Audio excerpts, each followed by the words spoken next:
KGF cinema నుండి మనందరికీ దగ్గరైన కన్నడ యాక్టర్ గరుడా గారు ఈరోజు ఉదయం చిత్తూరులో పీవీకేఎన్ డిగ్రీ కాలేజ్ ఎదురుగా హుసూర్ బిర్యానీ బాక్స్ 3వ బ్రాంచ్ చిత్తూరులో ప్రారంభించారు.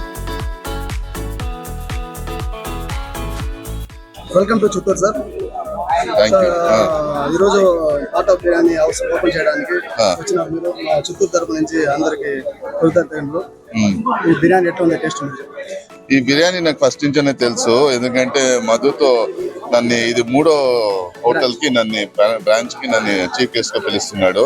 ఫస్ట్ ఒక చిన్నదిగా చేశాడు, ఇప్పుడు రెండోది వసూల్లో చాలా పెద్దగా, ఇప్పుడు ఇది ఇంకా పెద్దగా చేశాడు. వాడికి మన చిన్నోడు మంచిగా వాడు డెవలప్మెంట్ అవ్వాలి దీంట్లో, ఈ ఫీల్డ్ లో మీ అందరూ సపోర్ట్ ఉండాలి వాడికి అని కోరుకుంటాను. సరే, గరుడా గారు చిత్తూరుకి రావడం నాకు చాలా సంతోషకరం సార్. వెల్కమ్.